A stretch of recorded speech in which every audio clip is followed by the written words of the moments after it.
नमस्कार, भारत 24 पर दहाड़ देख रहे हैं आप। आपके साथ मैं हूं आयुष सूर्यवंशी।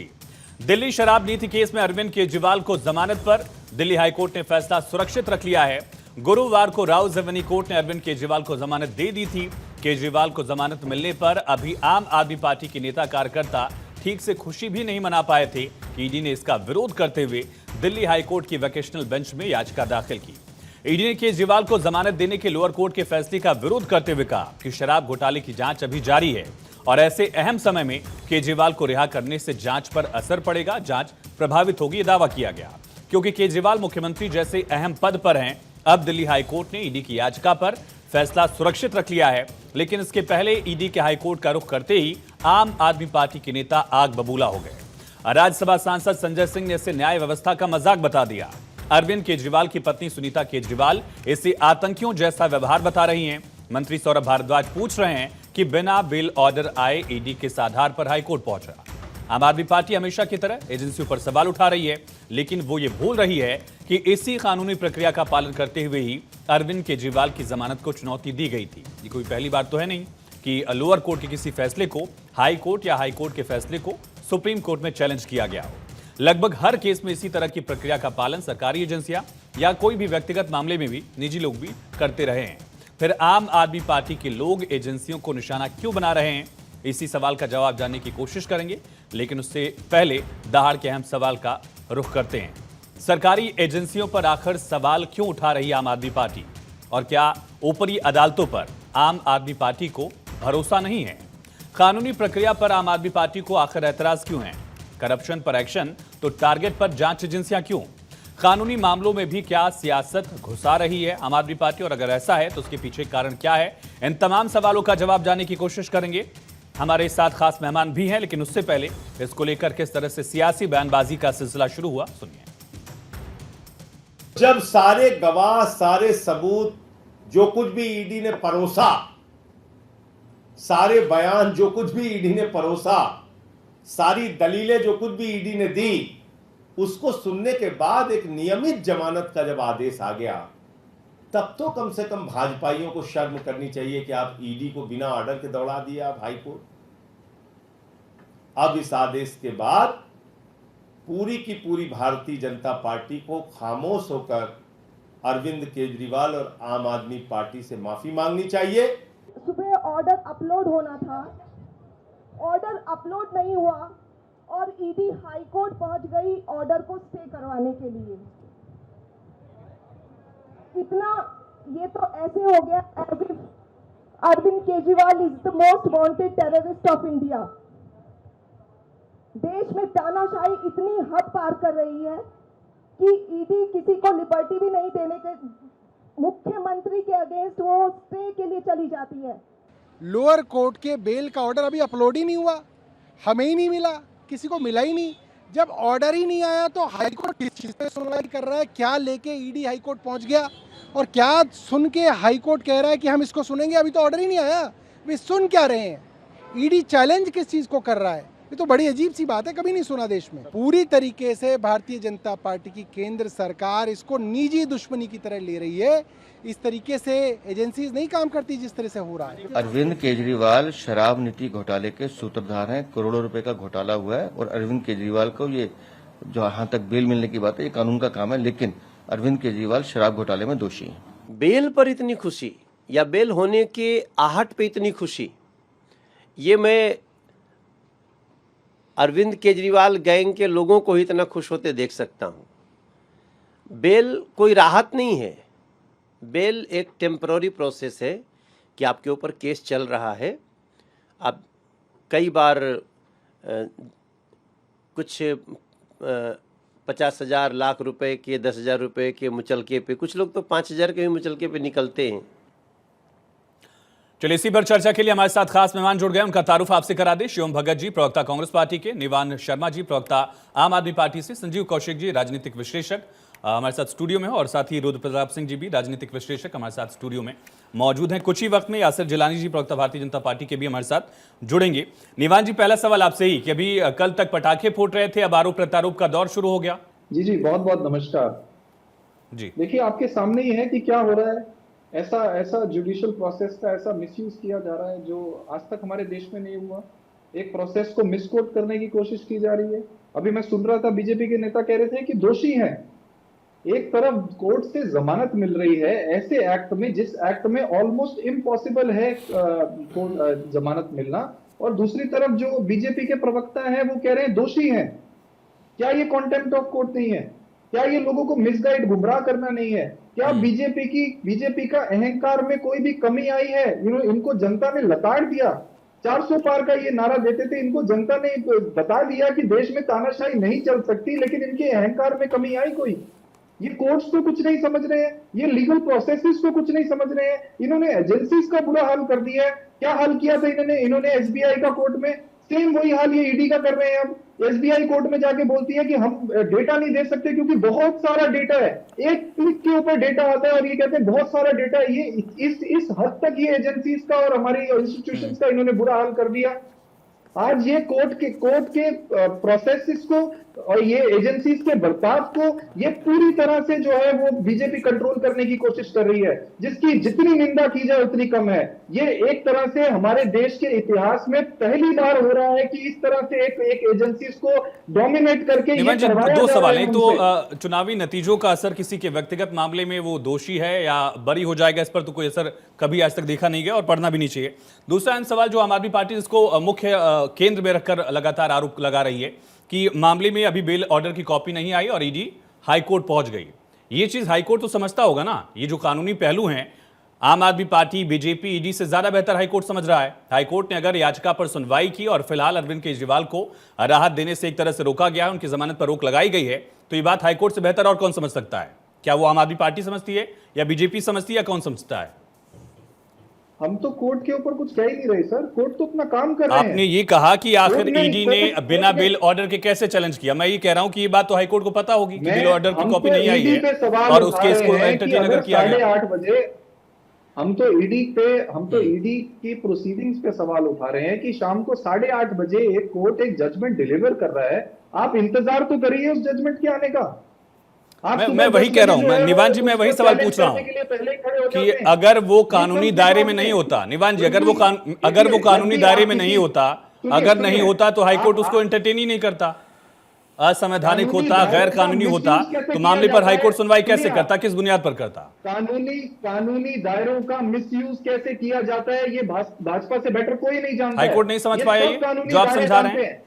हाईकोर्ट नहीं समझ पाया जो आप समझा रहे हैं मुझे, निवान जी? कोर्ट सब समझता है सर। कोर्ट एक अलग चीज है। कोर्ट के अंदर एक जो हमारा प्रोसेस चल रहा है वो चल रहा है। हम वो बात नहीं कर रहे हैं। हम ये कह रहे हैं कि क्या आपने कभी सुना था कि किसी एजेंसी ने ऐसा किया हो कि बिना ऑर्डर मिले उस ऑर्डर को चैलेंज करने के लिए पहुंच गए हो?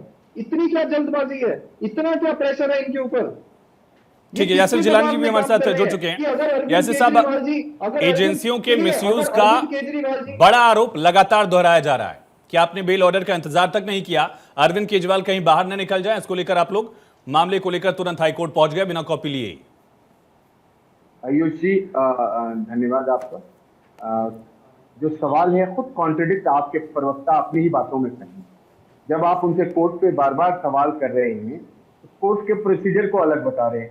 अरे हाईकोर्ट ने आपकी जो लोअर कोर्ट की जमानत थी उस पर रोक लगा दी, एक क्लियर है, और आप कहते हैं कि वो गुनाहगार नहीं तो जेल में क्या भांगड़ा करने गए? अब ये कोर्ट क्या जेल में उन्होंने ठीक है, निवान जी एक बार सुन लेते हैं। हाँ। सुन लीजिए महाराज जी। देखिए क्या है कि ये पूरी की पूरी जो आम आदमी पार्टी का जो राजनीतिक चरित्र है वो लोगों के सामने आ गया है। लोगों ने अब समझ लिया है कि इनके पास कभी से किसी तरह का ना कोई नीति थी, ना कोई इनके पास विजन था। इन्होंने लोगों को शुचिता और नैतिकता के आधार पे दिल्ली के लोगों को भ्रमित किया, दिल्ली की सत्ता पाई, लेकिन इनका एक ही खेल था, भ्रष्टाचार, और भ्रष्टाचार के चैंपियन है। मुख्यमंत्री भ्रष्टाचार के अंदर जेल में है, सत्येंद्र जैन भ्रष्टाचार के अंदर जेल में है, मनीष सिसोदिया भ्रष्टाचार उन्होंने किया है इसलिए जेल में है। ये बात दिल्ली की जनता और भारत की जनता जानती है, आपको समझना चाहिए। और आप जिस तरीके से कल पटाखे से लेके मिठाइयां बांट रहे थे, तो मुझे लगता है कि थोड़ा सा आप लोगों को जो कोर्ट का प्रोसीजर है और जो आपका अपराध है उसके तालमेल को समझने की कोशिश करिए। और इसमें भारतीय जनता पार्टी कहां से आ गई? एजेंसी कोऑर्डिनेशन के काम को आप भारतीय जनता पार्टी पे थोप देते हैं, कब तक आप थोपते रहेंगे? मुझे लगता है कि ये वाली जो आपका झूठ है ना, बार बार झूठ बोलना, बार बार दिल्ली के लोगों जिलानी को साहब, इसमें भी दो पहलू हैं। अरविंद केजरीवाल की जमानत पर रोक भले लगी हो, लेकिन जमानत को खारिज नहीं कर दिया गया। इस पर कोर्ट अभी फैसला सुरक्षित रख के 2 से 3 दिन बाद फैसला सुनाएगा। इसमें 50-50 है, हो सकता है उनको जमानत मिल भी जाए, हो सकता है ना मिले। दूसरा सवाल ये है जिलानी साहब, ठीक है, मैं इसी में एक और सवाल जोड़ देता हूं। एक जो बड़ा आरोप आम आदमी पार्टी की तरफ से लगाया गया कि बीजेपी दोहरा रही कि अरविंद केजरीवाल दोषी हो गए हैं। जो आपके नेताओं के लगातार बयान आए उसमें भी इसी तरह के शब्दों का जिक्र है। अभी उन पर आरोप है, दोषी थोड़ी हुए हैं अभी। नहीं, तो आप बताइए ना, जब आप किसी अपराध को करते हैं और उसमें जेल में चले जाते हैं, सारी जो साक्ष्य और एविडेंस जो प्रीमियम एजेंसी है वो जुटा रही है। कैसे साउथ का पूरा जो इनका सिंडिकेट था, कैसे पैसा वहां से आया, पैसा ये तो आप चार्जशीट के पहलू का जिक्र कर रहे हैं ना, ये कन्विक्शन थोड़ी है, शराब घोटाले में ये फैसला थोड़ी है जिलानी साहब। नहीं, हजारों डिबेट करिए किस तरीके से इन्होंने जो परसेंटेज था वो आगे बढ़ा दिया। क्यों बढ़ाया आपने? क्यों आपने दिल्ली की जनता को शराबी बनाने के लिए एक शराब की बोतल पे 2 शराब? मैं निवान जाऊंगा, मैं आऊंगा। हाँ, आपने तो कहा था कि हम तो दिल्ली को लंदन और पेरिस बनाने की बात करेंगे। आज दिल्ली में पानी को लेके त्राहिमाम है। ठीक है जिलानी साहब, मैं लौटता हूं। शिवम जी, कांग्रेस पार्टी कहां खड़ी है इन दोनों तरफ के आरोप प्रत्यारोप के दौर में? एक तरफ कांग्रेस पार्टी जो आम आदमी पार्टी के साथ लोकसभा का चुनाव लड़ी, हालांकि कामयाबी दिल्ली को लेकर स्पेसिफिक देखा जाए उतनी कामयाब तस्वीर नहीं दिखी। फिर से आम आदमी पार्टी के खिलाफ दिल्ली में कांग्रेस ने पानी को लेकर प्रदर्शन भी किया था। शराब के मुद्दे को लेकर भी भ्रष्टाचार का आरोप आपकी पार्टी ने लगाया था। आज अरविंद केजरीवाल के इस मामले को लेकर आपकी पार्टी का स्टैंड क्या है?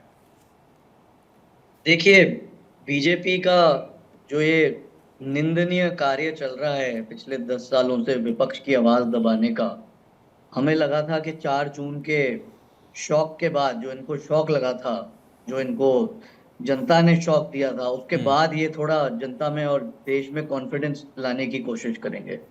लेकिन ये अभी भी यही दर्शा रहा है कि ये हाथ धो के विपक्ष के पीछे पड़े हैं, हाथ धो के ये पीछे पड़े हैं हर नेता के और हर लीडर के जो इनके खिलाफ होता है। नंबर 1।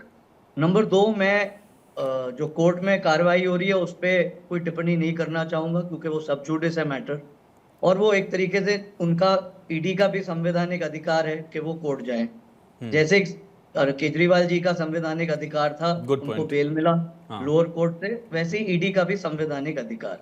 लेकिन जिस तरीके की भाषा, मेरे ख्याल जो भाषा का प्रयोग करा गया हाई कोर्ट में लोअर कोर्ट के ऑर्डर पे और जज के शब्दों पे, वो सरासर निंदनीय था। लेकिन हम ये कहना चाहेंगे, जैसे आपने बोला कि दिल्ली में हमने पानी के मामले में आवाज उठाई। देखिए, हमारा एक बड़ा लोकतांत्रिक सेटअप है, वो एक सेंट्रल इलेक्शन का इशू था, वो एक संविधान बचाने का इशू था जिसके लिए हम साथ आए थे। आगे क्या होगा हमें नहीं पता, लेकिन कांग्रेस पार्टी हमेशा दिल्ली के इस मुद्दे पर आप लोगों ने खुद आरोप लगाया था, प्रेस कॉन्फ्रेंस किया था, अजय माकन जी ने प्रेस कॉन्फ्रेंस किया था, सुप्रिया श्रीनित उसमें थी। उस मुद्दे को लेकर अगर अरविंद केजरीवाल को राहत नहीं मिल रही है तो या तो आप अपने आरोपों पर कायम रहें, या तो आप बताएं कि वक्त के साथ उसमें तब्दीली आ गई है। शिवम जी, देखिए, हमने मुद्दा उठाया था और उस पर जांच चल रही है। हमने तो सिर्फ अरविंद केजरीवाल जी की अरेस्ट की टाइमिंग पे सवाल उठाया था कि आपने एकदम चुनाव के पहले सिटिंग चीफ मिनिस्टर, तो चुनाव हो चुका है, अब ठीक है, उनको जेल में रहना चाहिए, बाहर आ जाना चाहिए? देखिए, वो तो सब जुडिस है मैटर, वो तो जज को जो आरोप आपने लगाए थे उन्हीं आरोपों का एक बुनियाद अगर देखा जाए, पॉलिटिकल अप्रोच हटा दिया जाए, तो उन आरोपों की वजह से अरविंद केजरीवाल जेल में हैं। आप लोगों ने भी आरोप लगाया था कि लिकर पॉलिसी में स्कैम हुआ है, करप्शन है इसमें, इस वजह से अरविंद केजरीवाल जेल में है। तो अब आपकी पार्टी का स्टैंड क्या इलेक्शन के बाद? हम तो कह रहे हैं कि निष्पक्ष जांच होनी चाहिए और जो भी दोषी करार हो उसको सजा मिलनी चाहिए। आपने आरोप लगाया था कि अरविंद केजरीवाल ने करप्शन किया, ये आपका स्टैंड था कि नहीं था? हमारा स्टैंड था। उस पर अरविंद केजरीवाल गिरफ्तार हो गए, आपने कहा कि अरविंद केजरीवाल की गिरफ्तारी को लेकर सवाल था। चलिए, गिरफ्तारी वाला पहलू हो गया, चुनाव खत्म हुआ, अब अरविंद केजरीवाल को जेल में रहना चाहिए नहीं रहना चाहिए, जो आपने आरोप लगाया था उसी पर पूछ रहा हूं मैं। देखिए, मैं कैसे बता सकता हूं कि अरविंद केजरीवाल को जेल में रहना चाहिए कि नहीं, वो तो जज आप डिसाइड आप करेंगे। लोगों ने आरोप लगाया था लिकर पॉलिसी को लेकर, इसीलिए मैं पूछ रहा हूं शिवम जी आपसे। तो हम तो कह रहे हैं कि बिल्कुल जांच होनी चाहिए, निष्पक्ष जांच होनी चाहिए, और अगर वो दोषी हैं तो उनको कोर्ट से सजा, ठीक और है, जो भी ठीक दोषी है है, उसको ठीक है। कोर्ट से सजा मिलनी संजीव चाहिए। कौशिक जी, राजनीतिक मुद्दा है, इसमें लगातार राजनीति हो रही है और चुनाव में भी एक राजनीतिक मुद्दा था, लेकिन अब चुनाव के बाद सबसे अहम सवाल यह है कि क्या ईडी या कोई भी जांच एजेंसी अपने संवैधानिक अधिकार का इस्तेमाल नहीं कर सकती है? नहीं, क्यों नहीं कर सकती, करना ही चाहिए। मैं तो सिर्फ ये कह रहा हूँ कि जो भारतीय जनता पार्टी लगातार ये बात कह रही है कि आम आदमी पार्टी यकीन नहीं कर पा रही है संवैधानिक संस्थानों पे। आम आदमी पार्टी तो संवैधानिक संस्थानों पे यकीन कर रही है, ईडी नहीं कर पा रही है अदालतों के फैसले पे। ईडी निचली अदालतों के अगेंस्ट में, ईडी ही तो गई ना ऊपरी अदालत में। मैं सिर्फ ये कहने का नहीं तो इस तरह तो अरविंद केजरीवाल भी सुप्रीम कोर्ट और हाई कोर्ट गए थे, तो उनको भी यकीन नहीं था इस लॉजिक से। नहीं, मेरी पूरी बात हो जाने दीजिए। हाँ। मैं सिर्फ ये कह रहा हूं कि पीएमएलए एक्ट के तहत यदि अरविंद केजरीवाल की गिरफ्तारी हुई है तो उसमें यदि बेल मिल रहा है तो जाहिर सी बात है कि जो जजमेंट करने वाले न्यायाधीश हैं उन्हें इस बात से बिल्कुल इत्तला हो जाती है कि नहीं, आपने किसी तरह का कोई भ्रष्टाचार नहीं किया या इसमें ये एक्ट नहीं लागू होता है, तभी वो बेल देते हैं। सीधी सी बात है कि यदि वो बेल दे रहे हैं तो तमाम पहलुओं पर जांच करते हुए वो ये बात इंगित कर रहे हैं कि कहीं कोई मनी ट्रेल नहीं दिखाई दे रहा है, कहीं कोई रकम की कहीं कोई बरामदगी नहीं दिखाई दे रही है। उस परिस्थिति में ऐसा लगता है कि इस कंडीशन में लगातार जेल में रखना उचित नहीं है, इसलिए इनको बेल दिया जाता है। अब सवाल यह है कि बेल की कॉपी तक नहीं आती है और ईडी तैयारी कर लेती है हाईकोर्ट जाने के लिए, तो ये तो आम आदमी के लिए एक झटका वाली बात है कि यदि एक कोई संवैधानिक देखिए, इसमें दो पॉइंट है। मैंने पहला सवाल वही पूछा था निवान जी से भी कि ये बात तो हाईकोर्ट को पता होगी ना कि बिल की कॉपी नहीं आई है। जो जज साहब सुन रहे हैं मामले को, उनको इस पहलू पर हमसे और आपसे ज्यादा जानकारी है, जाहिर बात है ये तो है कि नहीं? हाँ, निश्चित तौर पर। दूसरा उसमें दूसरा पॉइंट ये है कि उसमें भले ही क्या शर्तें हैं इसका जिक्र नहीं हुआ हो, लेकिन अरविंद केजरीवाल को राहत मिल रही है, इस बात का जिक्र किया गया था ऑर्डर में। जिस तरह से हाई कोर्ट मौखिक तौर पर किया गया था, जिस तरह से हाई कोर्ट में वहां पर वकील मौजूद रहे होंगे, जिस तरह से हाई कोर्ट में ईडी ने आज दलीलें रखी हैं, वो साफ दिखाई दे रहा है कि ईडी ये कहने का प्रयास कर रही है कि निचली अदालतों ने हमारे साथ नाइंसाफी की, हमें बोलने नहीं दिया गया, हमारे तमाम तर्कों को। वो ठीक है, वो एक अलग मामला है, उसमें 7 घंटे दलील उन्होंने रखी, उसके बाद भी उनको कहां बोलने का मौका नहीं मिला, एक अलग सवाल है। लेकिन जो मैं पूछ रहा हूं, मैं जिलानी साहब आऊंगा, उस मामले में स्पष्ट हो गया था कल ही कि अरविंद केजरीवाल जेल से बाहर निकलेंगे, ये पॉइंट ईडी रेज कर सकता है, उसका अधिकार है। दूसरा, अगर हाईकोर्ट में इस मामले को लेकर सुना जा रहा है तो हाईकोर्ट के जज साहब को ये बात बेहतर पता होगी कि बिना ऑर्डर के सुना जाना चाहिए कि नहीं सुना जाना चाहिए। दोनों पॉइंट आप मान रहे हैं? मैं तो इस पे प्रश्न खड़ा ही नहीं कर रहा, मैं तो इस पे प्रश्न खड़ा कर रहा हूं कि ईडी व्यक्तिगत तौर पर एक संस्था होके, एक संस्थान होके व्यक्तिगत तौर पर ऐसा क्या खुन्नस है कि अरविंद केजरीवाल के इस बेल ऑर्डर के आने से पहले ही वो हाईकोर्ट पहुंच जाती है। उन्होंने जिक्र किया कि वो मुख्यमंत्री पद पर हैं और प्रभावित कर सकते हैं। इससे पहले सुप्रीम कोर्ट ने भी जब जजमेंट दिया था, सुप्रीम कोर्ट ने बोला था कि आप बाहर रहेंगे लेकिन बतौर मुख्यमंत्री किसी भी फाइल पर साइन नहीं कर सकेंगे। क्या सुप्रीम कोर्ट को डर लग रहा था ये कहा जाए फिर इस हिसाब से? क्या आपके संज्ञान में कभी ऐसा हुआ है कि अभी बेल ऑर्डर आया नहीं हो और मैं संजय जी फिर से वही कह रहा हूं कि ये बात तो हाईकोर्ट के जज साहब को हमसे ज्यादा बेहतर पता होगी। हम जो पूछ रहे हैं उसका जवाब कहां से मिलेगा? हम हाईकोर्ट तक जाना ही नहीं चाहते, हम तो ये कह रहे हैं कि इतनी हलचल क्यों थी, इतनी बेचैनी क्यों थी? मैं वही पूछ रहा हूं, अगर ये गैर संवैधानिक था, गैर कानूनी था तो हाईकोर्ट क्यों सुनता? मैं ये पूछ रहा हूं संजीव। मैं गैर संवैधानिक और संवैधानिक पे नहीं जा रहा, मैं सिर्फ ये कह रहा हूं कि ईडी इतनी बेचैन क्यों थी? अगर न्यायिक दायरे में था तो उनका अधिकार है, अगर ये न्यायिक दायरे में था तो उनका अधिकार है, और हो सकता था इसको एक बार फर्ज कर लीजिए। आयुष, मैंने ऐसा इसलिए कहा क्योंकि ईडी के कार्यकलाप को जब आप देखेंगे तो शुरू से लेकर अभी तक भारतीय जनता पार्टी के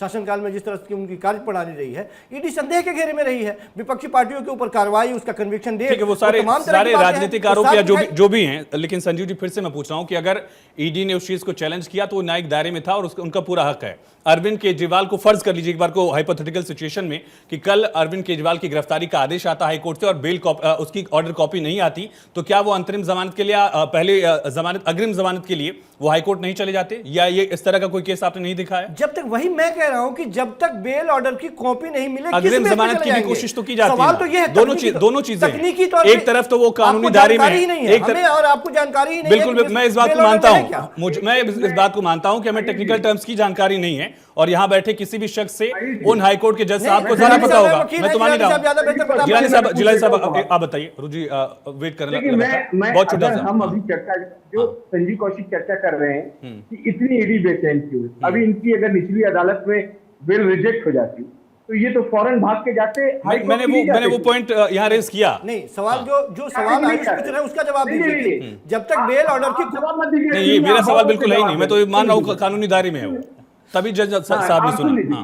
तो अगर ईडी के पास सारे एविडेंस हैं और वो अपना पक्ष रखने के लिए जब निचली अदालत में उसको लगता है कि वो सक्सेस नहीं है, तो ऊपरी अदालत में वो जाएगी कि नहीं जाएगी?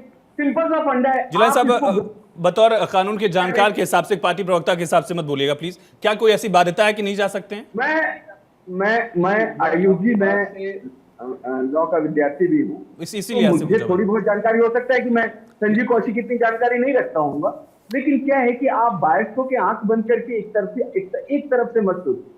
आप ये सोचिए ना, और हम चर्चा करने लगे कि किस वकील के पास कितनी फीस जनता के गाड़ी कमाई के टैक्स के द्वारा दी गई है, जो पर्चे सोशल मीडिया पे चलो ठीक है, मैं जिला साहब आऊंगा, मैं लौटता हूं। ये इश्यू तो नहीं है। आप दिशाहीन हो रहे हैं। अमन सिंह साहब ने और दूसरे जो वकील हैं उन्होंने कितने अब तक चार्ज कर लिए अपने घर से? मैं निवान जाऊंगा। हाँ। अरविंद केजरीवाल। संजीव कौशिक जी, आप वरिष्ठ समीक्षक हैं, तो आप कभी कभी इंसाफ की बात किया करें। दिल्ली को मुख्यमंत्री अरविंद केजरीवाल ने एक तरीके से बर्बाद कर दिया सिर्फ अपनी जिद की वजह से। चलिए ठीक है, रुद्र प्रताप जी, एविडेंस के साथ एजेंसी कोर्ट में आपके खिलाफ जा रही है, तो आप एजेंसी को सवाल कर रहे हैं। हम कब सवाल करेंगे अरविंद केजरीवाल? ठीक है, मैं लौटता हूं। निवान जी, जिलानी साहब रुकिए ना प्लीज। रुद्र प्रताप जी बड़ा लंबा इंतजार कर रहे हैं, 20 मिनट से ज्यादा हो गया, उन्होंने एक बात भी नहीं कही अभी तक। रुद्र प्रताप जी, क्या ये अधिकार नहीं था, और अगर था तो क्या जज साहब को मालूम नहीं था ये कि सुना ही ना जाए इस केस को, अगर ऐसा है जिस पॉइंट को रेज किया जा रहा है? देखिए आयुष जी, अभी जितनी बातें हो रही हैं उसमें मुझे ये नहीं समझ में आ रहा कि उनका अधिकार अगर नहीं था तो गए कैसे, और गए तो एक्सेप्ट कैसे हो गए? तो पहले क्लियर हो चुका है कि वो उनके अधिकार क्षेत्र में था, और कानून के अगर दायरे में नहीं होता तो हाई कोर्ट ऐसे थोड़ी बैठा है कि आप किसी भी चीज को लेकर चले जाएंगे और एक्सेप्ट कर लेगा। उन्होंने एक्सेप्ट कर लिया, मतलब कानून के दायरे में। और क्या अगर ये उल्टा होता, अरविंद केजरीवाल के खिलाफ गिरफ्तारी का आदेश होता, तो वो अग्रिम जमानत लेने के लिए नहीं जाते, या कोई भी शख्स नहीं जाता इस तरह का? कितने केसेस हमने देखे हैं। हम यही कह रहे हैं ना, ये बहुत आम सी बात है जिसको बहुत बढ़ा चढ़ा करके बताया जा रहा है। कोई भी चीज अगर होती है तो उसके बाद ऊपरी अदालत में जाने के लिए सब लोग स्वतंत्र हैं और जाते हैं। इसका मतलब ये थोड़ी है कि आप निचली अदालत को नहीं मानते हैं, ये तो कानून की एक प्रक्रिया है। आप हाई कोर्ट के आदेश को भी नहीं, आपको अगर अच्छा लगता है आप सुप्रीम कोर्ट जाते हैं, तो इसका मतलब ये थोड़ी है कि आप हाई कोर्ट का अपमान कर रहे हैं। दूसरी चीज, जो चीज कानून के दायरे में है वही चीज ईडी कर रही है, तो इसमें कौन सी बुराई है? और इसको राजनीतिक रंग देने की क्या आवश्यकता पड़ गई? भैया अगर कोर्ट जमानत देती है और उसके अगेंस्ट ईडी हाई कोर्ट में जाती है और वहां सुनवाई हो रही है, तो इसमें बीजेपी और आम आदमी पार्टी कहां से आ गई? ये तो मामला पूरा कोर्ट में चल रहा है। तो इस पे जो आम आदमी पार्टी के अभी जितने लोगों के आपने बयान सुनाए हैं, उनका क्या आरोप है कि जैसे अब कोर्ट को क्या बीजेपी प्रभावित कर रही है? अगर प्रभावित कर रही होती तो आपको निचली अदालत से जमानत कैसे मिल जाती? तो सवाल ये है ना कि हर मुद्दे पर केवल आप राजनीति मत करिए, जो चीज सही है उसके साथ आप रहिए। देश देख रहा है इस बात को। अगर हाई कोर्ट के जज उसको एक्सेप्ट कर रहे हैं तो उसमें कानून के सारे पहलू होंगे, तभी तो एक्सेप्ट कर रहे हैं, नहीं तो रिजेक्ट कर देते जाते ही जाते। और ये कभी नहीं सवाल उठता है कि उसकी ऑर्डर कॉपी अपलोड हुई या नहीं हुई, ऑर्डर कॉपी आई या नहीं आई। इसके बहुत सारे कानूनी पेज होते हैं जिसमें आदमी पहले भी जा सकता है। अगर हमको आशंका लगती है, जो आप कह रहे हैं कि अग्रिम जमानत की बात क्या होती है, मुझे ऐसा लगता है कि मेरी गिरफ्तारी हो सकती है, मैं जमानत में चला जाता हूं। ये मेरे लगने से हो सकता है कि मुझे फील हो रहा है कि आप मेरे खिलाफ कुछ एफआईआर कर रहे हैं, तो कानून में तो सारी चीजें कोई प्रावधान है। और ईडी ऐसा थोड़ी है कि मुंह उठा करके आपके हाई कोर्ट पे पहुंच गई और वहां के जज ऐसे बैठे हैं कि आप एक्सेप्ट कर लें। तो इसमें हाय तौबा मचाने वाली क्या बात है? एक कानूनी प्रक्रिया है जिसका आप पालन करिए, और उसी के तहत ईडी चल रही, उसी के तहत आम आदमी पार्टी चल रही। इसी अरविंद केजरीवाल के जमानत के लिए आपने देखा होगा हाई कोर्ट, सुप्रीम कोर्ट, हर जगह सुनवाई चल रही है। तो इसमें कौन सी नई बात हो गई? लेकिन उसका राजनीतिक रंग देना एक आम आदमी पार्टी का एक बहुत पुराना चरित्र हो गया हो। वो जिस बारे में अभी बात कर रहे हैं, उनका जन्म ही इसी बात पे हुआ था। वो तो सबको आरोप ही लगाते थे ना, तो आरोप लगा कर ही तो उन्होंने काम किया। यहाँ तो आप अरेस्ट हैं और उस पर कोर्ट में चल रहा है, तो उसमें न किसी पार्टी का कोई लेना देना है, न किसी नेता का लेना देना। आप प्रेस कॉन्फ्रेंस में तुरंत आकर के किसी पार्टी को आरोप लगा देते हैं, ईडी को आप बता देते हैं कि आप किसी पार्टी की एजेंसी है, तो ऐसे काम नहीं चलेगा ना। देश इस बात को देख रहा है, बहुत सारे लंबे समय से एक ही काम चल रहा है, तो एक ही बात बार बार अगर आप कहेंगे तो लोगों को वो मजाक सा सूझने लगता है कि नहीं, आप हर बात को लेकर के मजाक कर रहे हैं। ठीक है निवान जी, भले ही ईडी को लेकर राजनीतिक आरोप प्रत्यारोप का दौर देखा जाए, लेकिन एक यक्ष प्रश्न या यूं कह लीजिए एक फैक्ट ये भी है कि कांग्रेस ने भी एग्जैक्टली वही आरोप लगाए थे जिन आरोपों को लेकर अरविंद केजरीवाल जेल में हैं, और उन्हीं आरोपों के बाद भी आप लोग कांग्रेस के साथ अलायंस में थे। आगे राजनीतिक भविष्य क्या होगा अलायंस का, यह अलग सवाल हो सकता है, लेकिन कांग्रेस ने भी आरोप लगाए थे। ईडी बीजेपी वाला लिंक जो है जिसको लेकर आप लोग सवाल उठा रहे थे, उसके तर ये भी तो तथ्य है। उसके बाद भी आपने कांग्रेस के साथ गठबंधन किया, यहां किया, हरियाणा में किया, गुजरात में किया। बहुत बढ़िया सवाल है सर आपका। मैंने जी। बहुत देर सुना अभी। प्लीज। इस केस को लेके जितने झूठ यहाँ पर आपकी डिबेट में फैलाए गए हैं, मुझे उन सबका जवाब देना बहुत जरूरी है। बोलिए। मुझे 2 मिनट का अनइंटरप्टेड टाइम आप दीजिएगा, मैं फॉल फ्लैट करूंगा जो जो झूठ इन्होंने फैलाए। नंबर 1, इन्होंने क्या कहा? इन्होंने कहा कि पूरे के पूरे सबूत हैं ईडी के पास। अब ये बीजेपी प्रवक्ता बता रहे हैं कि ये ऐसे कौन से सबूत हैं जो ईडी बीजेपी को दिखाती है लेकिन कोर्ट में नहीं दिखा पाती। क्यों कोर्ट में जाके सबूत खत्म हो जाते हैं इनके? ये बीजेपी प्रवक्ता कह रहे हैं कि ईडी के पास सबूत हैं, लेकिन वो ईडी कोर्ट में जाके वो सबूत नहीं दिखा पाती, बीजेपी दफ्तर में जाके दिखा देती है इन प्रवक्ताओं को। इनको पता है। नंबर 1। नंबर 2, क्या आपने ये देखा 2 साल हो गए इस केस को, 2 साल के अंदर आज तक एक एफआईआर रजिस्टर नहीं हुई? ईडी के पास इतने केस हैं, इतने तथ्य हैं, 100 करोड़ रुपए के सबूत हैं, ये बीजेपी प्रवक्ता बता रहे थे, आज तक वो एफआईआर नहीं कर पाए। क्या करना चाहते हैं ये लोग? जब कोर्ट के अंदर, अगर आपने कोर्ट की सुनवाई को फॉलो किया हो सर, विद ड्यू रिस्पेक्ट, मैं नहीं जानता कि कितनी ये लोग लॉ की नॉलेज रखते हैं, लेकिन विद ड्यू रिस्पेक्ट, अगर इन्होंने इंटरिम बेल की जो थी और जो अभी लोअर कोर्ट की जो आई है, मैं जिलानी साहब एक बार, जिलानी साहब प्लीज, जिलानी साहब एक बार बोल लीजिए, एक बार वो बोले, एक बार बोले। फैसला अगर इनके फेवर में आया तो नहीं, मैं आऊंगा। जिलानी साहब एक बार सुन लेते हैं। जिलानी साहब एक बार सुन लेते हैं। जिलानी साहब एक बार सुन लेते हैं। जिलानी साहब, यासिर जिलानी जी, ठीक है, यासिर जिलानी जी एक बार सुन लेते हैं, उसके बाद काउंटर कर लीजिए, बारी बारी से बोलते हैं। बोलिए निवान जी, बोलिए। अगर आपने कोर्ट का जजमेंट, अगर आपने कोर्ट की प्रोसीडिंग बहुत क्लोजली फॉलो की हो, ऐसे वर्ड एक एजेंसी के लिए यूज किए गए हैं सर जो ब्लैक मार्क्ड हैं, ऐसी शब्द एजेंसीज के लिए बोले गए जैसे जल्दी पॉइंट निपटाइए, मेरे सवाल बढ़ रहे हैं, फिर आप कहेंगे कि मैं आपको काउंटर कर रहा हूं बीच में। जल्दी बोलिए। हमारे देश में किसी एजेंसी के लिए बायस शब्द का इस्तेमाल ठीक है, पहला हो गया बीजेपी के पास अगर एविडेंस है तो बीजेपी को एविडेंस ईडी ने दिया। दूसरा आपने कहा कि जो भी प्रोसीडिंग में लोअर कोर्ट ने 2 साल के अंदर ईडी के खिलाफ शब्दों का इस्तेमाल किया। चलिए दूसरा पॉइंट हो गया, तीसरा बताइए, अगला पॉइंट बताइए। अरविंद केजरीवाल का कोई डायरेक्ट कनेक्शन ईडी साबित नहीं कर पाई है। चलिए ठीक है, हो गया निवान जी, तीनों पॉइंट हो गए आपके। सुनिए बहुत पॉइंट्स है सर, बहुत पॉइंट्स है। जल्दी बोलिए। ये फर्जी केस है। आज तक अगर अरविंद केजरीवाल जी मास्टरमाइंड है तो अरविंद केजरीवाल जी का नाम चुनाव से पहले क्यों लेकर आए? अगर ये बोलते हैं कि इनके पास हवाला के लिंक उपलब्ध है, निवान जी ये बताइए, अगर लोअर कोर्ट के ऑब्जर्वेशन को पॉइंट बनाकर आप बीजेपी को घेर रहे हैं, निवान जी अगर लोअर कोर्ट के कल के ऑब्जर्वेशन को आप सुनिए ना, निवान जी अगर लोअर कोर्ट के ऑब्जर्वेशन को लेकर आप ईडी पर, बीजेपी पर सवाल उठा रहे हैं तो हाईकोर्ट के उस ऑब्जर्वेशन को याद करिए जहां आपकी पार्टी पर आरोप थे, जहां किंगपिन कहा गया था। हाईकोर्ट का वो ऑब्जर्वेशन याद होगा आपको। वो सवाल ही नहीं है, वो सवाल ही, ये सवाल ही नहीं उठा रहे हम, आप हमें मिसकोट कर रहे हैं। हम तो ये कह रहे हैं, मैं वही कह रहा हूं कि अगर लोअर कोर्ट के ऑब्जर्वेशन को लेकर ईडी पर सवाल उठाया जा सकता है तो हाई कोर्ट के ऑब्जर्वेशन को आप क्यों नहीं रख रहे हैं? अपनी सहूलियत के हिसाब से कोर्ट की प्रोसीडिंग का इस्तेमाल क्यों कर रहे हैं राजनीतिक तौर पर? आप राजनीतिक तौर पर हम किसी प्रोसीडिंग का इस्तेमाल नहीं कर रहे। आपने कहा कि ईडी के ऐसे शब्दों का इस्तेमाल किया गया। मैं फिर पूछता हूं, हाईकोर्ट के उस ऑब्जर्वेशन को याद करिए। दिल्ली हाईकोर्ट ने क्या ऑब्जर्वेशन में आपने कहा था अरविंद केजरीवाल के लिए पूरे मामले को लेकर? याद करिए आप निवान जी, क्या कहा था आप बताइए। याद करिए, किंगपिन कहा था पूरे मामले को लेकर, किंगपिन माना गया था उनको, ऑब्जर्वेशन में ही था ये। किसने माना? दिल्ली आप बहुत जल्दी भूल जाते हैं निवान जी अपनी सहूलियत के हिसाब से। इसका जवाब दीजिए, दिल्ली हाईकोर्ट के उस ऑब्जर्वेशन को लेकर जवाब दीजिए। और दूसरा जो मेरा सवाल था, जो मुख्य सवाल मेरा था निवान जी, मेरा जो मुख्य सवाल था कि बीजेपी ईडी को किनारे करिए, जो कांग्रेस ने आरोप लगाए थे उन पर आप क्या कह रहे हैं? क्योंकि उन आरोपों के बावजूद आपने अलायंस किया 3 राज्यों में। मैं आपको ऑन रिकॉर्ड चैलेंज कर रहा हूं, मुझे बताइए कोर्ट ने अरविंद केजरीवाल जी को किंग पिन कहां कहा? या तो आप अपने शब्द वापस लेंगे। जी मैं यही कह रहा था, यही झूठ है जो बीजेपी फैलाती है और आप भी इनके झूठ में आ गए। किसी कोर्ट ने कभी नहीं कहा कि अरविंद केजरीवाल जी किंग अच्छा ठीक है, चलिए ठीक है निवान जी, ठीक है। ये बीजेपी वाले क्या ऑब्जर्वेशन था? आप याद दिला दीजिए मुझे निवान जी, क्या ऑब्जर्वेशन था? बहुत सहजता से मैं पूछ रहा हूँ, क्या था? याद करिए ना प्लीज, क्या था उस ऑब्जर्वेशन में? याद दिला रहा हूं, किसी कोर्ट ने आज तक इस मामले में कोई जजमेंट नहीं दिया है। ईडी ने आज तक ईडी, मैं जजमेंट की बात ही नहीं कर रहा हूं, कल भी जजमेंट नहीं आया था। तो करने दीजिए। चलिए ठीक, बोलिए। ईडी ने हमेशा कोर्ट में समय मांगा है कि हमारे पास सबूत हैं, हमारे पास सबूत हैं। 2 साल हो गए सर, एक चवन्नी की रिकवरी नहीं है इनके पास। आज क्या जनता समझ नहीं रही है कि किस तरह दिल्ली हाईकोर्ट ने कहा था अरविंद केजरीवाल अरेस्ट इन लिकर पॉलिसी केस वैलिड, उसको गिरफ्तारी को जायज बताया गया था। ठीक है, आप ये ऑब्जर्वेशन याद कर रहे हैं, आदेश याद कर रहे हैं? सुनिए, लिकर केस वैलिड और दिल्ली हाईकोर्ट गिरफ्तारी वैलिड, लिकर केस वैलिड नहीं कह रहा हूं मैं। आपने अभी कहा था कि गिरफ्तारी को जायज बताया था। मैं ये पूछ अब रहा आपने चेंज कर लिया।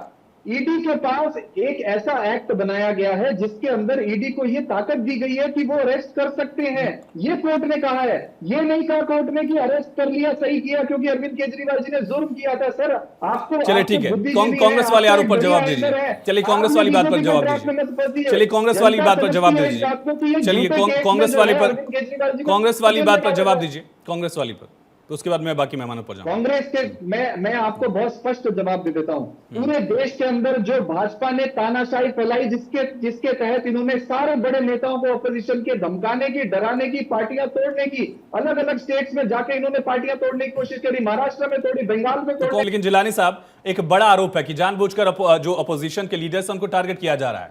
जिन नेता के खिलाफ श्वेत पत्र एक तरह से आया था संसद में, उन्हीं नेता को बाद में आपने अपनी पार्टी में शामिल कर लिया था, जिसके इसको लेकर तो सेलेक्टिव कार्रवाई का जिक्र और आरोप लगातार होता रहा है आपके खिलाफ, और बड़ा आरोप है, इसमें कोई दो राय नहीं है। देखिए ये तो आम आदमी पार्टी का राजनीतिक चरित्र है कि चूज करके वो राजनीति करती रही है, उसी आधार पे वो नैरेटिव और पॉलिटिकल डिस्कोर्स सामने रखना चाहती है। जो लोग सुबह से शाम में दसियों बार कोर्ट के चक्कर लगा के जमानत के लिए निचली अदालत से सुप्रीम अदालत तक पहुंचते हैं, वो आज अगर वो हाई कोर्ट से उनकी बेल को रोक लगा दी गई है तो वो बौखलाए हुए घूम रहे हैं।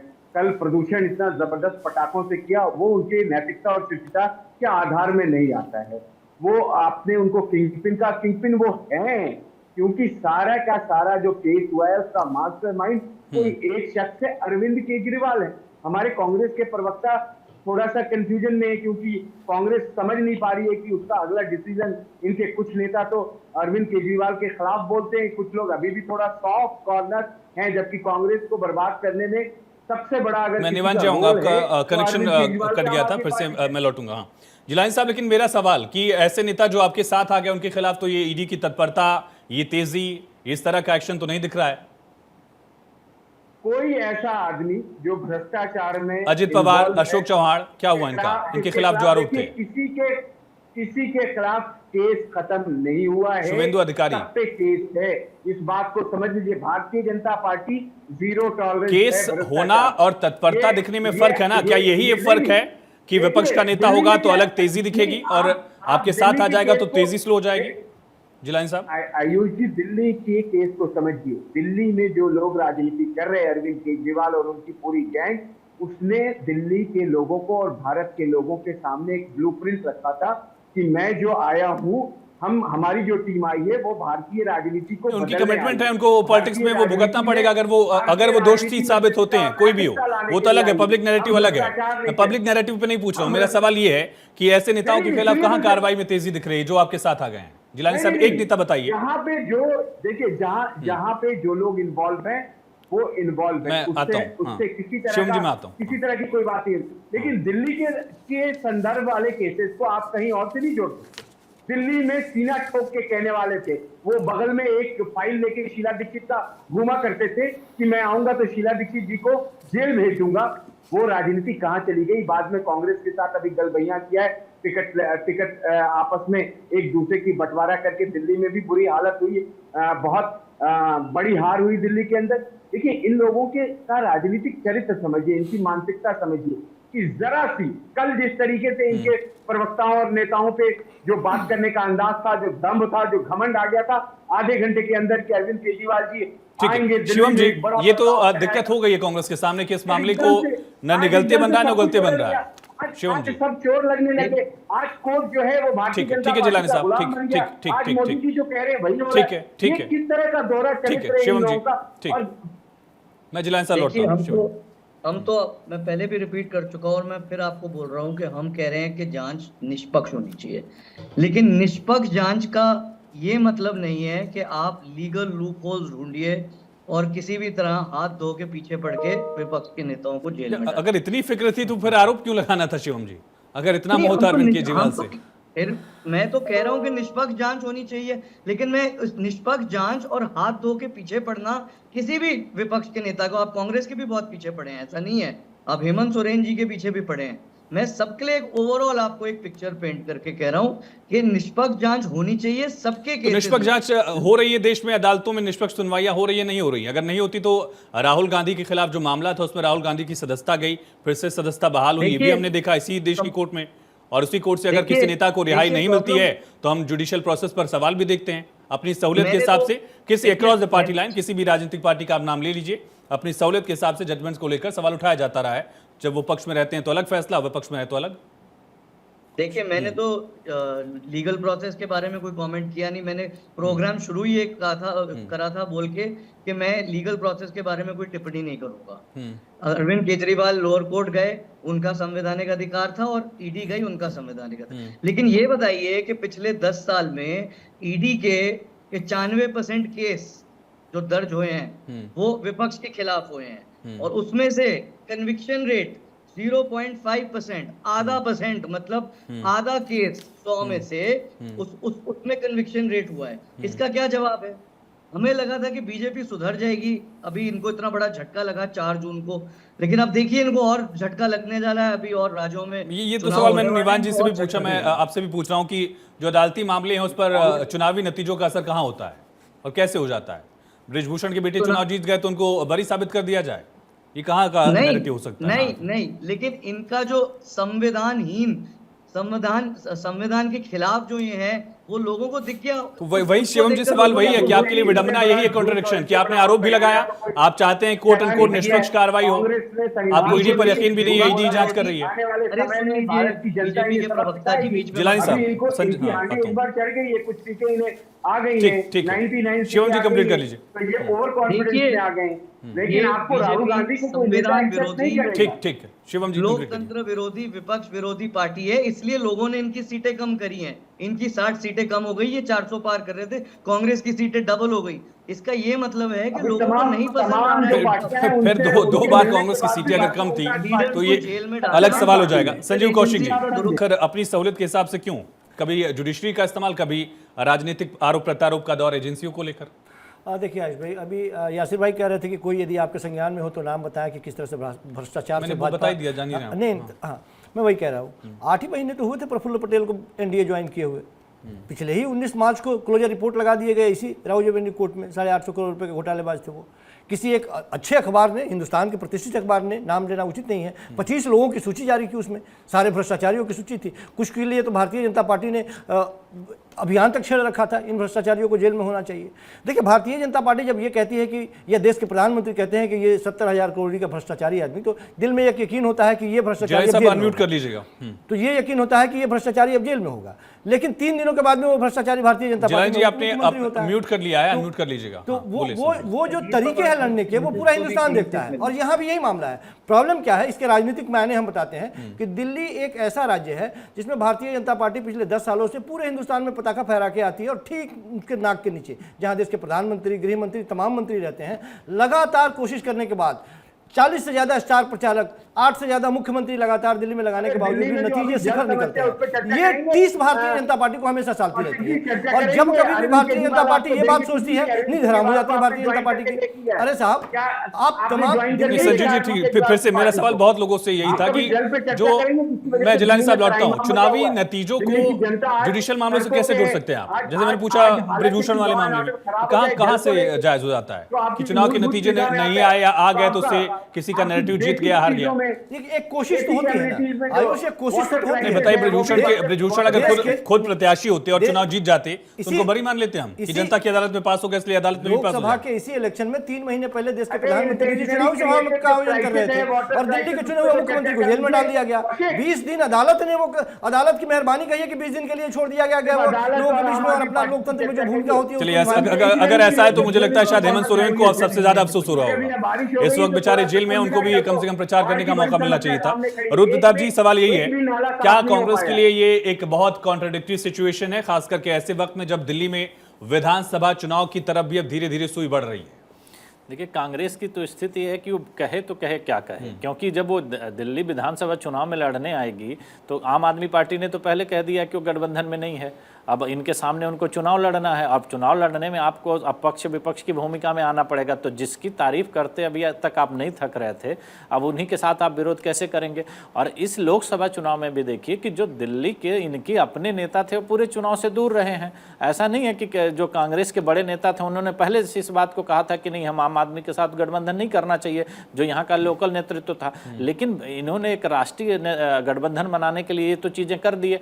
लेकिन समस्या क्या होती है कि अगली चुनौती आपको अगले जब आती है तब उसका समाधान आप देखिए। आम आदमी पार्टी के प्रवक्ता कांग्रेस के प्रवक्ता से जब भी आप बार बार पूछ रहे हैं, वो बोल नहीं पा रहे हैं कि हम कानूनी प्रक्रिया का पालन कर रहे हैं, न्याय व्यवस्था अच्छी तरीके से होनी चाहिए। अरे सवाल तो यह है कि जब आप आरोप किस बात पर लगा रहे थे? आरोप तो ऐसे ही होता है ना। और जांच अच्छे से होना, इसका क्या पैरामीटर है बताइए? जांच कौन करेगा इस देश में? जांच की प्रक्रिया को कौन करेगा? आप बता दीजिए, उसी से जांच करवा लीजिए आप। भाई जो भी एजेंसियां हैं वो कभी न कभी सरकार के ही अंडर में काम करेंगे। ऐसा तो है नहीं कि सरकार से बाहर जाकर के कोई एक बड़ी अलग से एजेंसी लगा दी जाएगी। तो ये आरोप, इससे बचने से आप नहीं बच पाएंगे ना। आप अपनी चीजों को, आप आरोप किस बात पे लगा रहे थे? अगर अरविंद केजरीवाल के ऊपर आपने आरोप लगाया था तब तो आपने तो भी जांच नहीं करी होगी। जांच करने से पहले आपने कैसे आरोप लगा दिया था? तो जब आज जांच हो रही है, वो जेल में है, कोर्ट में मामला चल रहा है, तो उसको आप इतना साइडलाइन होकर के निकलने की कोशिश कर रहे हैं। तो यही मजबूरी होती है कि जब आप गठबंधन में आते हैं और एक ऐसे गठबंधन में आते हैं जहां आपकी विचारधारा एक साथ नहीं मिलती है, तो बाद में आपको यही समस्या आपको आने वाली है। और जहां जहां चुनाव होंगे आपको अब ऐसी समस्या आएंगी, क्योंकि आपने इसी तरह के गठबंधन को काम किया है और उसी के सवाल आप पे पूछे जाएंगे। तो आपको दाएं बाएं देखना पड़ेगा, क्योंकि आरोप अलग आते हैं। कहां दिक्कत हुई? बिहार में आरजेडी के खिलाफ इतना बड़ा मामला था, आरजेडी के साथ कांग्रेस लंबे समय से अलायंस में रही है और अलायंस में अभी भी है। उसी तरह का हो सकता है आरजेडी और कांग्रेस कमीशन दिल्ली में बन जाए। आयुष जी, आरजेडी और कांग्रेस का अलायंस बहुत पहले से, उसमें कोई दिक्कत नहीं है। लेकिन आम आदमी पार्टी और जो कांग्रेस का अलायंस, लालू यादव दोषी साबित हुए ना चारा घोटाले में, उसके बाद भी कांग्रेस है अलायंस में। मैं ये कह रहा हूं कि इस तरह से अगर राजनीतिक परमुटेशन कॉम्बिनेशन की बात की जाए तो दिल्ली में भी पॉसिबल हो सकता है। अगर गुड़ा गणित की बात कर रहे हैं तो दिल्ली में आम आदमी पार्टी की सरकार है और इसमें इनको अपना शेयर चाहिए। वहां सरकार नहीं है, सरकार होती तब दिक्कत आती है। अभी तो सरकार नहीं है, तो सरकार नहीं है तो विपक्ष में तो आप बड़े आराम से गठबंधन बना लेंगे। लेकिन कोई सरकार में अगर आम आदमी पार्टी, आपको क्या लग रहा है कि अगर गठबंधन करेगी तो कितनी सीट शेयरिंग करेगी, जहां इनकी विधानसभा की सीटें ही 0 है? तो अपनी सीट ये बड़ा अहम सवाल है। लेकिन निवास जी, ऐसा हम क्यों नैरेटिव देख रहे हैं कि ऐसा लग रहा है कि अरविंद केजरीवाल की जमानत खारिज ही हो गई है? अभी तो फैसला सुरक्षित है और 50-50 है। हो सकता है 2 से 3 दिन बाद उनको जमानत मिल भी जाए, ये भी एक पॉसिबिलिटी तो है ही। बिल्कुल बिल्कुल, अरविंद केजरीवाल जी को जमानत आज कल भी मिली है और फिर भी मिल जाएगी, कोई उसमें हमें कोई संशय नहीं है, हमें कोर्ट पे पूरा यकीन है। लेकिन मुद्दा ये है कि भाजपा की जो फ्रस्ट्रेशन है, वो फ्रस्ट्रेशन ये है कि भाजपा हमसे विकास के और हमारे किए गए काम के मुद्दे पर नहीं लड़ सकती। उससे उलट रियलिटी ये है कि इलेक्टोरल बॉन्ड में चंदा इन्होंने खाया शराब घोटाले के किंग पिन से। अभी आप किंग पिन की बात कर रहे थे, ईडी ने शरद रेड्डी को किंग पिन बताया था और उस शरद रेड्डी से 60 करोड़ रुपए भाजपा ने लिए। तो शराब घोटाला अगर कोई हुआ है तो उसके मास्टरमाइंड बीजेपी है। आम आदमी पार्टी पॉलिसी बीजेपी ने कैसे बनाई अगर ऐसा है तो? क्योंकि निवान जी, हाँ, मैं पॉलिसी तो आप बना रहे थे। आम आदमी पार्टी को केवल इसी वजह से इसमें ड्रैग किया गया है ताकि ये हमसे विकास के मुद्दे पे चुनाव ना लड़े। इन्होंने हर मुद्दे पर लड़के देख लिया। इन्होंने हिंदू सवाल इस वजह से भी है ना, क्योंकि आपने पॉलिसी बनाई, पॉलिसी पर हल्ला हुआ, आपने पॉलिसी ड्रॉबैक कर ली।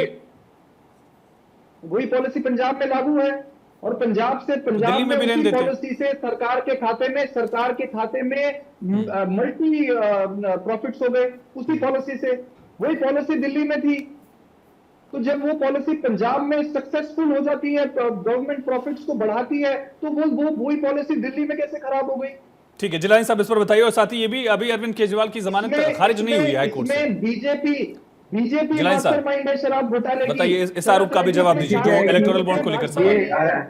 अति उत्साहित प्रवक्ता हैं, इनका रिकॉर्ड इन्होंने लगता है अपने नेताओं का देखा नहीं है कि 5-5 बार अरविंद केजरीवाल तरीके नेताओं ने कोर्ट में जाके माफी मांगी है झूठ बोलने की।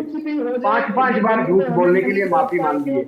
ये अति उत्साह में अभी नए मुझे लगता है कि आम आदमी पार्टी, जब आम आदमी पार्टी को जानेंगे लोग दूरियां बना देंगे। ये हालत है भ्रष्टाचार में। इतने अब कंटिन्यूएशन में यही बोलेंगे। निवान जी एक बार सुन लेते हैं। निवान जी, थोड़ा सा ही टाइम बाकी, एक बार सुन लीजिए जिलानी जी को।